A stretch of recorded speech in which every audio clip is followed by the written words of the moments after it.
Chris McClure, host of Manager's Corner and IT Director for the town of Hopkinton. As always, I remind you to visit us online at hopkintonma.gov, to make sure to follow us on Twitter, on Facebook, on Google+, to sign up for our email announcements. We have lots of interesting pictures from the projects over the summer of the town hall construction and some of the roadwork projects. As always, we want to hear from you.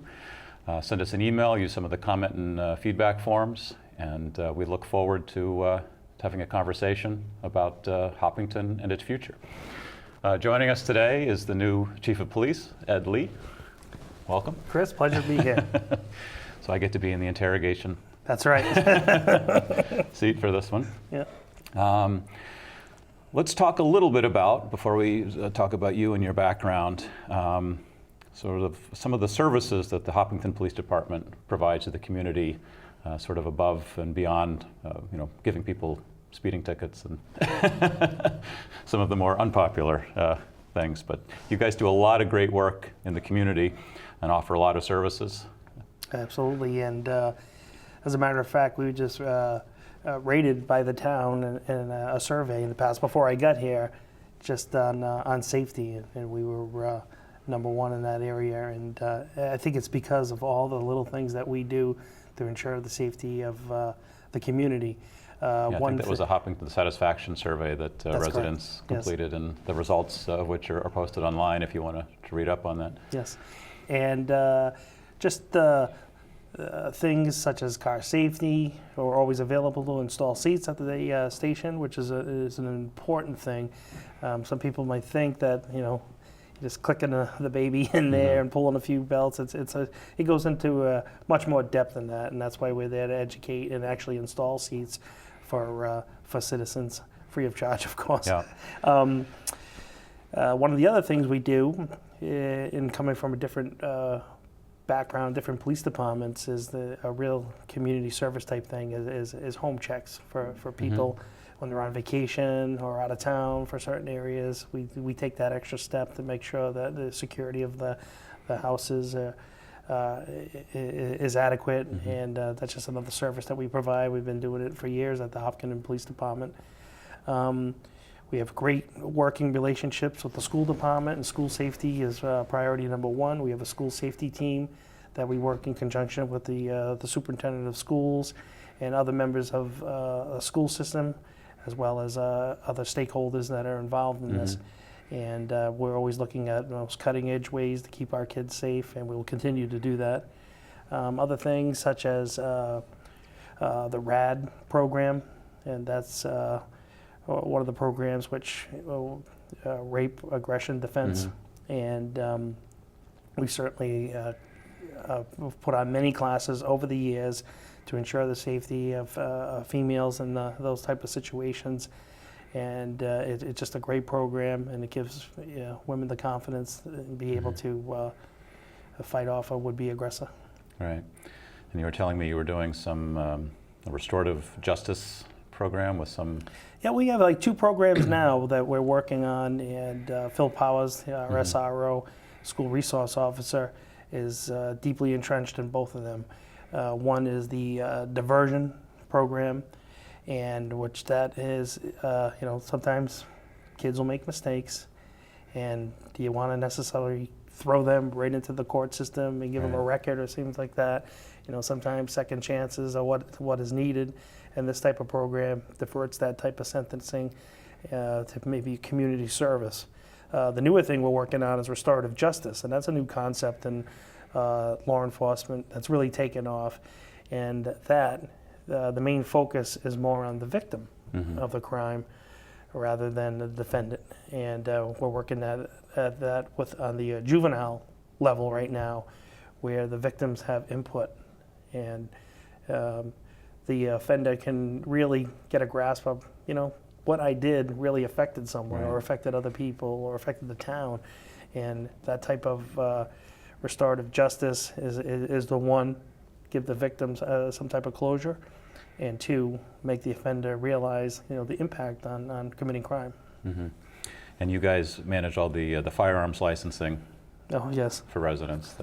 Yep, and Lieutenant Chuck Wallace, he's basically handles all the licensing with my approval, and our goal is to make sure that obviously we're following all the rules. There's been a few changes in the state of Massachusetts, and we want to make sure that we're up to date, and we go to several trainings, and it's an important responsibility. You want to make sure that it's going to be done right. Right. I think one of the things with the Hopkinton Police is they definitely have a community focus on community service, on just sort of being a presence, a positive presence. And my experience has been it's basically an open door policy. If anyone has any questions or wants to come and visit or talk or. Yeah, absolutely. I mean, if we're going to succeed in law enforcement, then we have to have the cooperation with the community. We have to work collaboratively together in order to succeed in our mission. And my door is always open, and our goal is to be as transparent as possible, unless there's some type of major investigation or things of that nature, and being transparent and just making sure we have that trust between the community and the police department. I know you guys have made some efforts on the communication front recently to increase your social media presence and sort of the information that you're posting, so that traffic events or other things that people can follow right on your Twitter account and on your website. And absolutely, Sergeant Joe Bennett has done a great job on that, and we're up on Twitter, Facebook. When you take on these responsibilities too, you have to make sure you have proper policies on how these social media is going to be implemented in the department. We've certainly covered our tracks on that, but as I said, Sergeant Bennett's been doing a great job, and it's not just him. When other officers or supervisors on different shifts, when Joe's not working, come across like a traffic situation, they'll certainly post that out to the community, and anything that we can get out there, and we're certainly going to expand on that and keep the public engaged and informed. All right, yeah, so definitely make sure to follow the Hopkinton Police on their Twitter account and all the town Twitter accounts. A lot of information gets blasted right out to you without having to go to the website, and really good way to stay informed with what's going on. I want to talk a little bit about the Boston Marathon. I think the police department's done an outstanding job for years just managing that as part of the annual operation while doing everything else they have to do. Yes. But this past year, obviously with the increased security around the marathon, there was a huge burden, from the state and federal level, placed on Hopkinton to step up, and it was, a phenomenal success. I know you were around for a little bit of that, and we're starting to get ready for the planning on that, but just a huge kudos. It's kind of an exciting process. And oh yeah, I mean, I can't say enough for all the members of the police department that really stepped up to add that extra layer of security while keeping the event still a family fun day, without a police state or that extra security, and that's an important balance. And in this day and age, you have to have that extra layer of security, and but you don't want that overwhelming police presence. Right. And I think we were very successful in that this year, and we will continue that. Right. Well, let's talk a little bit about you. I know you've come from Woonsocket, Rhode Island, and that's got to be a pretty big difference between. Yeah. It was a 100-man police department, and I'm originally from Massachusetts. Mm-hmm. I was born and raised in Blackstone, Massachusetts, and I've been living in Bellingham. And your dad was a chief, right? Yeah, my dad was chief in Blackstone, Massachusetts. Yeah. So when I was 19, I got on the Woonsocket Police Department, which was a little too young. I'd be hesitant to hire 19-year-olds for the Hopkinton Police Department. But yeah, I did 26 years there, and I went up through the ranks, starting as a patrolman, detective, sergeant, lieutenant, different assignments in between with internal affairs, undercover work. I did 3 years of undercover, and I was on loan to many other police departments throughout the state, and I had a pretty good knack of making undercover buys. Yeah. I think it was because I was portly. I didn't think I was a cop. But and then as I moved ahead of my career, I aspired to go up through the ranks and made captain, and got the opportunity to go to the FBI National Academy, finish up my degrees, and all that hard work paid off, and I've died and gone to heaven, being able to work here at the Hopkins. So what are some of the differences between a bigger, more urban type environment like Woonsocket compared to what you've seen so far in Hopkinton? Well, policing in general is usually on the same level. You have to have the same concepts. You just get more and a bigger department like anything else. But you also have the personnel to handle that situation. You have special divisions. You have a drug problem. All right, you send the vice unit out there to tackle that. You have a homicide or things of that nature. I had 30 detectives under my command when I was detective captain. I mean, it's easy to tackle that problem. Here in Hopkinton, your resources are limited. So people wear a lot of different hats and have a lot of different responsibilities. You have those specialized units back in Woonsocket where they could focus just on those things. But here, you have to focus on your main duties, but take on special responsibilities such as doing investigations outside your work and things of that nature. Did you rely as much on some of the regional groups in Rhode Island as we do here with like the Metrolec and some of the surrounding? Yeah, no, we were pretty much covered. We were able to handle a lot of things on our own. But we also reached out to take part in other organizations. We'd actually have officers on loan to be part of federal groups such as FBI, DEA, ATF, and we reap the benefits and rewards of their resources by having someone attached to them. Because one of the things I think in Mass they do very well is they leverage those regional resources to compensate for some of the staffing in the local departments with the SWAT team and the computer crime capability. And that's a big thing. At the FBI Academy, what I saw was a regionalization of actually detective services. So we only have one detective in town at the moment, looking to get two. But when you can use all those resources, and maybe that's something that would take off in this area. Well, being a little bit of a true crime junkie, I guess you actually wrote a book on one of the cases you had. Yes, I did.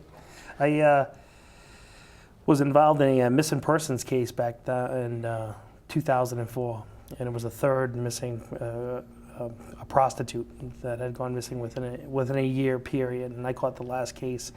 And through some hard work and some leads and tips, we were able to identify a subject that was under the radar, never been arrested, and never had any tickets, but kind of, fit a certain profile. Yeah. So through the investigation and the interrogation of the suspect, search warrants and things of that nature, a massive land search for a landfill search.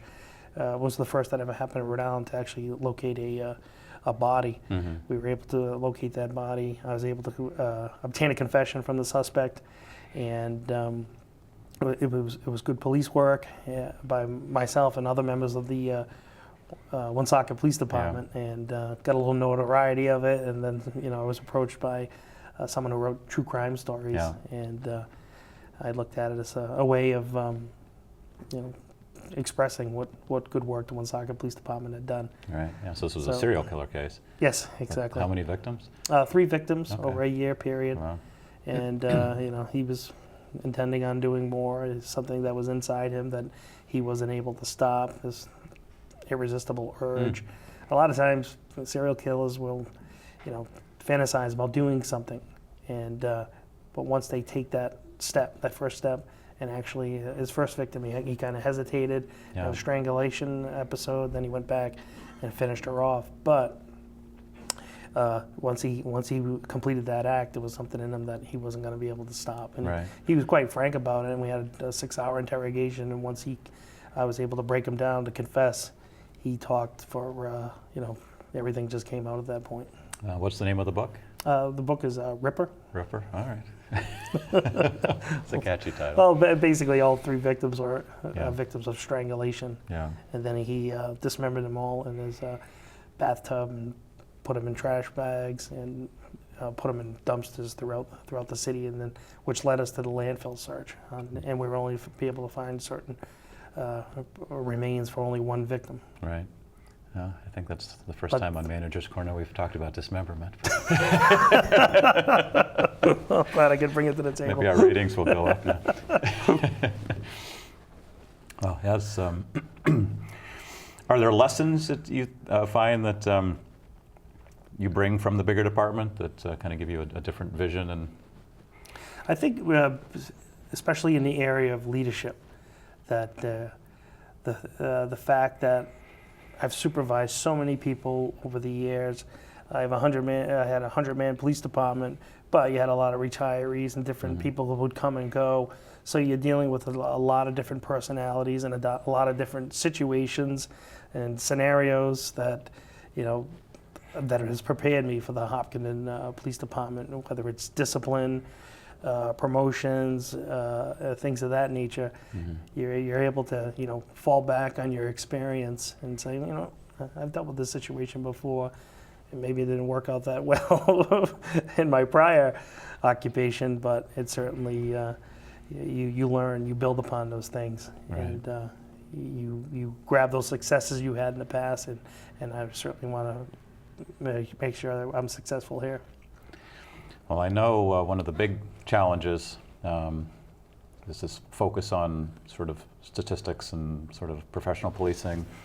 And there's been a lot of talk with the Ashland Hopkinton Regional Fire Study, but we're doing some work in town about, sort of merging some police and fire services, particularly around dispatch. Yeah, I mean, I look at it as a way of bringing one communications that would be located at the Hopkinton Police Department and increasing our size of personnel and dispatch. And the dispatchers I have now, they are all highly trained. They're ready to handle any situation, a 911 situation that comes across. They call it EMD trained. And if we can even enhance it more, it'll be a great benefit to the community while combining resources. Well, even having the advantage of having both two simultaneous dispatchers, but also basically eliminating some of the dispatching at fire on a day-to-day basis and having that consolidation. In some situations, we're handling 911 right now, and then we have to call over to the fire dispatch. I mean, you'll get rid of that extra layer, right. And you'll be able to have even a quicker response. Right. Are there any other initiatives or kind of goals or things happening at the police department that? Yeah, well, one of the big problems, and I'm not going to say it's a big problem here in Hopkinton, but all over the country and certainly in the state of Massachusetts, is the opiate addiction problem. And that's not just heroin, but also there's a big problem with people being hooked on prescription painkillers. A lot of times it's over-prescription. And in Rhode Island, we worked on something where there was a kind of a database where doctors would know, exactly, pull someone up on a computer, sometimes people doctor shop to get, the painkillers because they're addicted. So we've worked on initiatives of that. We certainly, here in Hopkinton, and I've done it before I got here, but I did it back at Woonsocket, was the prescription drop-off. And we have national drop-off days that we work in conjunction with DEA, and we just about 2 weeks ago ended up taking in several pounds of prescription medicine. So, I mean, you just don't want the situation where those prescription drugs are hanging around the house. The kids can get into them. A parent inadvertently becomes a drug dealer when you think about it. When you don't take proper care of that type of medication. Also, you could also be feeding, someone's habit. Someone, might gain intelligence that you have these certain types of prescriptions and probably try to break into your home or something like that. So it's a big problem. And the further problem is once those drugs are unavailable, then a lot of people, if they don't seek treatment, will seek something else, and that's what happens. The next step is the illicit drugs, such as heroin, and that's become a problem because of the strength of it. And a lot of it's mixed with a drug called fentanyl, an extremely strong synthetic form of heroin. So there's been a lot of deaths in the area. We've had a couple overdoses right here in Hopkinton. So I thought it was prudent that we have a Narcan, which is a drug that does certain things to the receptors in the brain and stops the process of someone overdosing. So we've got a policy on it. Everybody in our force is equipped with Narcan, and it's just one step in prevention that we can certainly help with. And if we can save one life over a year, then it's worth it. But it's going to be more than the Narcan. It's got to be more of the different programs, and it's got to be something that's done on a higher level than just the Hopkinton Police Department. Right. So if somebody in Hopkinton now has a prescription medication they want to get rid of, or questions, or want to seek help for somebody with addiction, you guys Absolutely. are available for resources or help at any time. Jean Bozzer, they're through the town. If you contact her, she certainly has youth services, but she has a lot of knowledge about treatment, and not just for the youth, but for families that might be dealing with this. So you either contact the police department or the town hall. All right, great. I notice you have a new badge.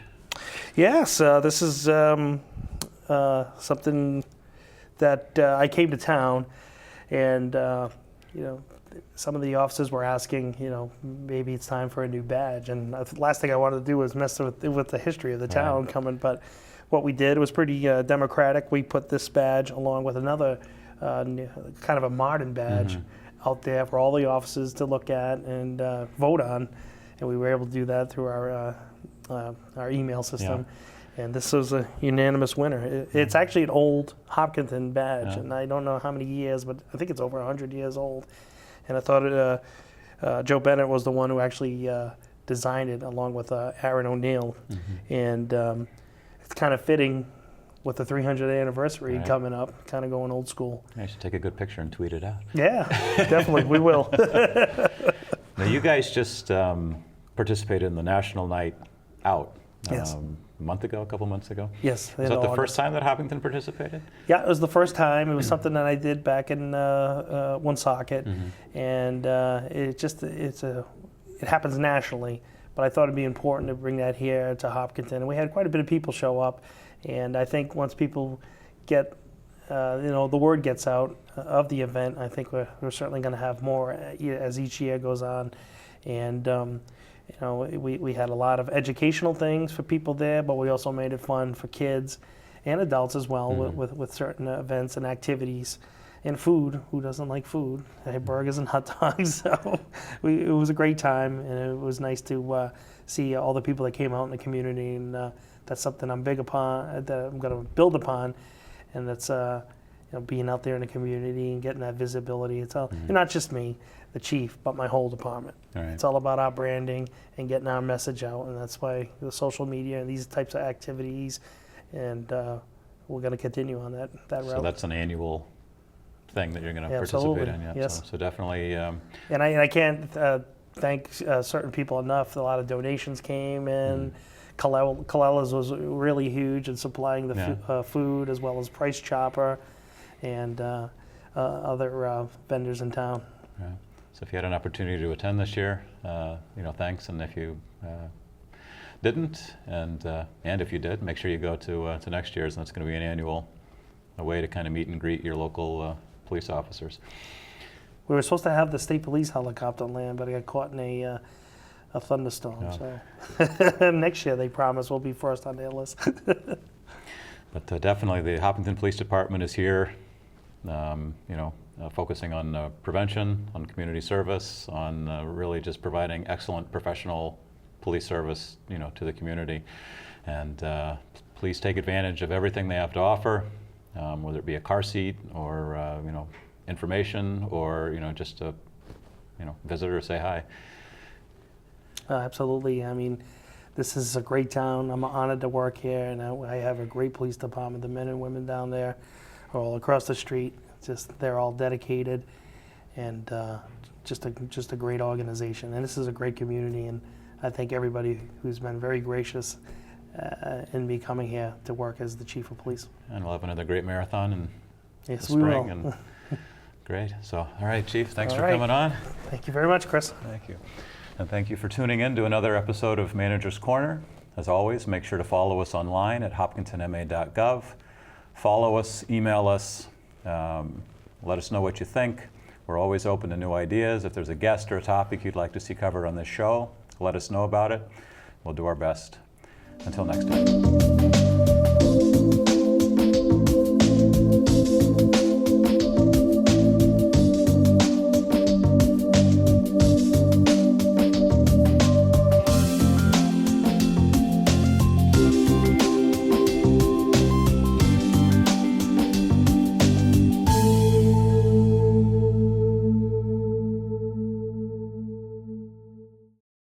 Yes, we're HCAM-TV, but movies also?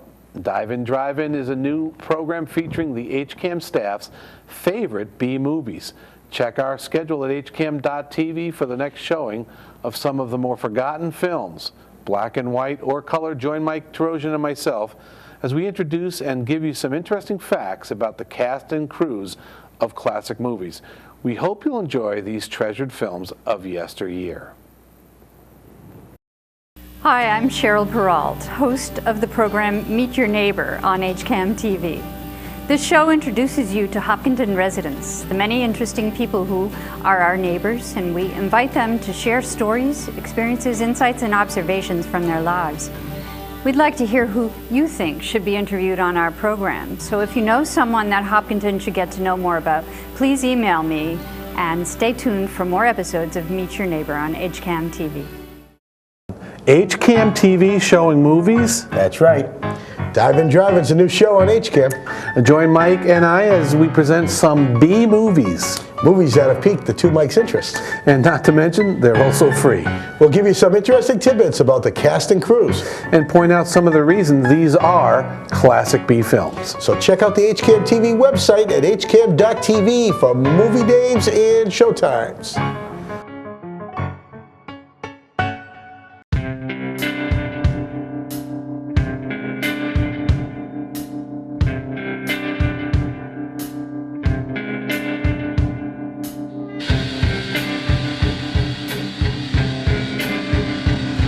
You're on public property. By law, minors aren't allowed to smoke in public. You're going to notify your parents. Some education material to inform you. Hello, I'm Cheryl Peralt, co-producer of Wake Up and Smell the Poetry, an HCAM series honoring poetry, story, and song that takes place on the third Saturday each month before a live audience. Guest features share their art, followed by an open mic with people who come from near and far. Others come to listen and be part of this warm and welcoming studio and to wake up a bit to arts and to life. You're welcome to join us and to tune in or visit our website for our weekly program. Hope you can join us.